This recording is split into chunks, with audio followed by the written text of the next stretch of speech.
In other news, the Vice-Chancellor, Chrisland University, Abeokuta, and wife of the Bishop of Ajayi-Crowther Diocese, Professor Mrs. Chinedum Babalola, has said for any nation to prosper, there must be good health. She also noted that evangelistic outreaches must be connected to quality healthcare provision.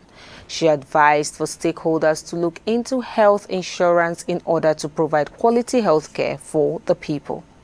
A healthy nation is a wealthy nation, and the fact that without good health there is really no prosperity.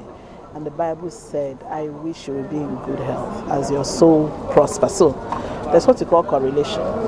Yeah, so you need good health even for your soul to prosper. You need good health to do the work of God. You need good health to do anything at all.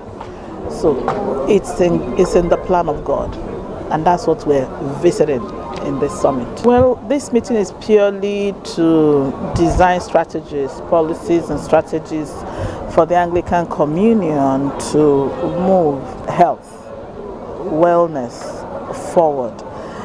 It has become clear that we have to match our evangelistic outreaches, soul winning, to health. You cannot separate the two. Sometimes you do one differently from the other. It should be connected. So as we provide quality health to people, it's going to draw them to Christ. You know, when Jesus is lifted up, he will draw all men to himself. That we should use health provision to provide health to people and bring them to the Lord. That's one thing for me. Secondly, we've hammered a lot on health insurance so that we can raise enough money to provide quality health. So we must look into health insurance, both the one provided by the government as well as the one that will be domiciled in the Anglican Communion, so that everybody is covered. There will be no limitation by age at all, so that there's provision for quality health through health insurance that covers. Remember, the theme also has to do with universal health coverage. So we are really embracing insurance. Health insurance is going to drive it. So I think those are 2 points I can mention that have stood out for me. Speaking about quality medication, Professor Mrs. Babalola emphasized on the need to ensure that medicines provided are of very good quality. Well, without medicine, there is no health care. That's my slogan as a pharmacist. And no matter what you do, our outreaches require medicines as well as other medical products. So medicines must be of quality.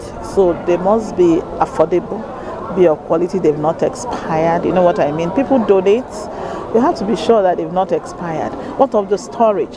From my profession, if you store a medicine 10 degrees higher than you're supposed to store it, maybe they tell you store it at 25 degrees. 25 degrees is almost air-conditioned kind of room, which is what we have in temperate regions. It's not Africa. If you store it in a temperature that is 35 degrees, it's going to degrade 3 times. So it's not just enough even saying we need to start testing the drugs people are giving us. You need to liaise with regulatory agencies like NAFDAC to help us test the drugs we have. And if they've expired, how do we even dispose of them to ensure that so quality product distribution is called logistics. I think we need to tell ourselves the truth. When we are providing quality health, a greater percentage of it is on these medicines, and they have to be